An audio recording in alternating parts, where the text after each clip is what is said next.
Fatima, and I'm here with my co-host, Dr. Herodotus, and today we'll be discussing the Battle of Gaugamela in 331 BC. In the ancient warfare system, the countries are represented by two separate yet equally important groups: the generals who plan the battles, and the troops who fight them. These are their stories. The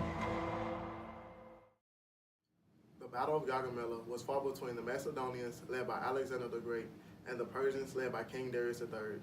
This battle concluded Alexander's conquest of Persia. To understand our battle, we will have to first look into the events leading up to it. At this point in time, the First Persian Empire was the biggest superpower the world had ever seen. Meanwhile, in Macedonia, Alexander's father, Philip II of Macedonia, had created a unified national army, which he used to unite Greece to conquer Persia. He never achieved this goal, but left it to his son, Alexander. Under pressure. The Battle of Gaugamela is not the first time that Darius and Alexander have met. At Alexander's conquest of Persia, their two armies encountered at the Battle of Granicus in 334 BC and the Battle of Issus in 333 BC, both of which Alexander won. However, Darius was only present in the Battle of Issus and fled once he discovered that his life was in danger. Why are you running?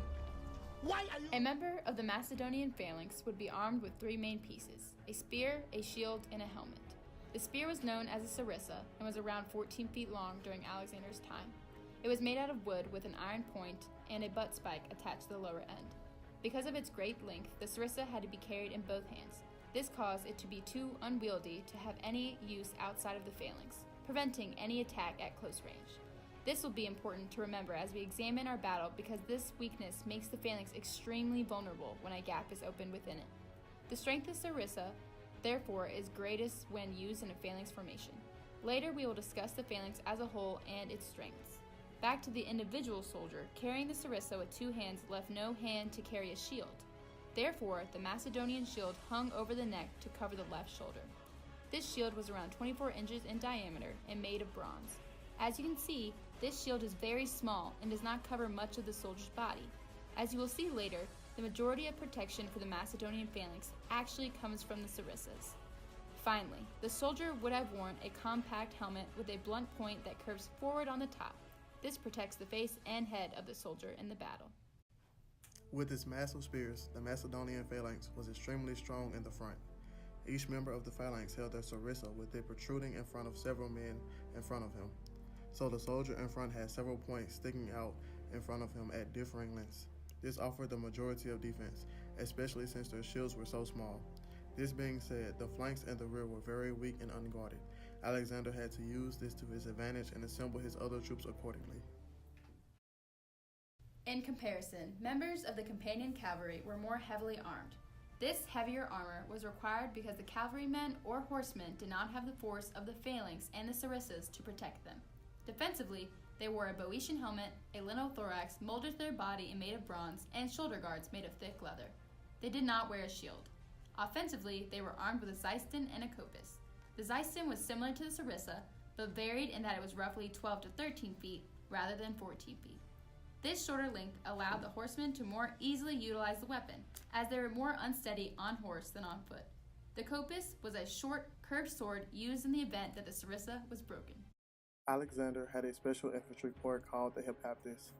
The soldiers in the regiment were armed with light hoplite spears rather than the long sarissa of the Macedonian phalanx. This spear would be about 6 to 8 feet long and was carried in the right hand, allowing for them to hold a larger shield in their left hand. The sarissa was inefficient in hand-to-hand combat, and this shorter spear was the perfect length for it. Defensively, they were adorned with close-fitting corselet or chest armor made of leather, greaves, or shin guards, and the same helmet as the Macedonian phalanx. Tonight we have a very special guest, Dr. Archimedes, an expert in ancient history, to tell us about the numbers of each army on the field. Unfortunately, his flight was delayed due to harsh weather, so he will be with us via Skype.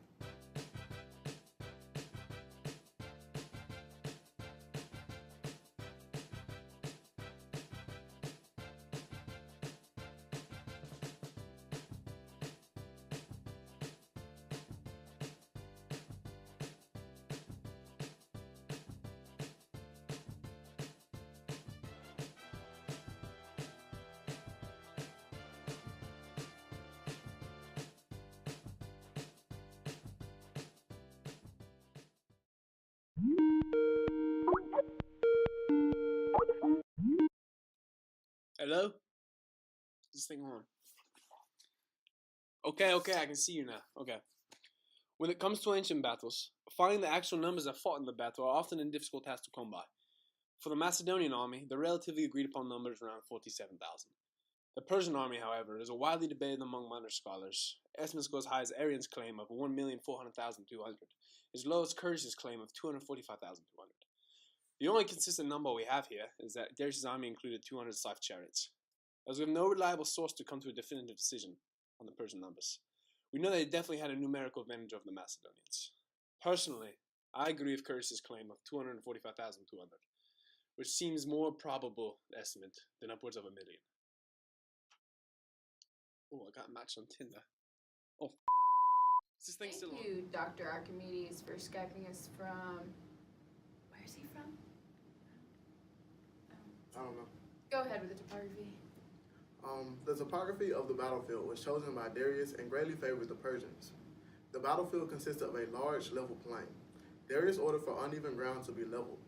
It is important to remember that Darius' army consisted of 200 side chariots, which are chariots with side blades mounted on each side. The ancient chariots did not do so well on uneven ground.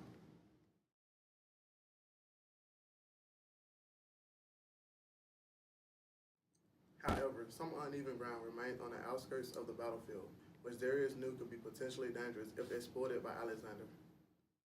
At the beginning of the battle, Alexander and Darius had their troops lined up on opposite sides of the battlefield. As they began to approach one another, Alexander moved in the direction of his right with his far right wing at an angle towards the unleveled ground. Fearing that he would reach it, Darius followed Alexander to the right.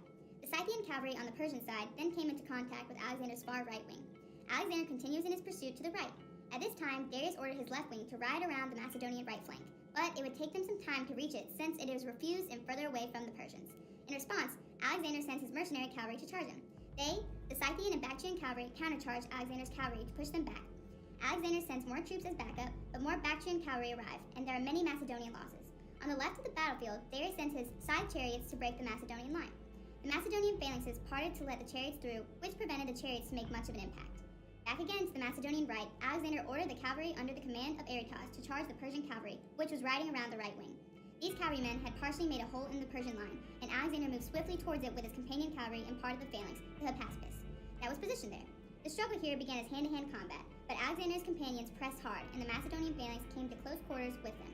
Keep in mind the strength of the phalanx front line and the sheer intimidation of it. After sensing the danger all around him, Darius fled the battlefield. This ended the battle in this area, but the Macedonian left wing was still struggling. The Macedonian line had been broken, and the Persians got through. As we know, the Macedonian sarissa was useless in any circumstance outside of the phalanx. As a result, the Macedonians were vulnerable until backup came. One nearby phalanx turned so that their front line was facing the rear of the Persians and successfully killed many Persians. The cavalry on the Macedonian right sent word to Alexander that help was needed, and once he got the message, he and his companion cavalry arrived. Here, Macedonian cavalry fought Persian cavalry in an utter bloodbath. Finally, the Persians surrendered and fled. Alexander won the battle and was now king of Persia. Had it not been for Alexander's tactical utilization of his cavalry to form a wedge in the Persian line to force close combat of the forces, the battle may not have been won by the Macedonians. The Persians had control of the Macedonian left and were circling the Macedonian right. Once the wedge was formed and Darius was intimidated into fleeing, the balance tipped in favor of the Macedonians and allowed Alexander to focus on regaining the rest of his line. Thank you for watching, and we'll see you next time.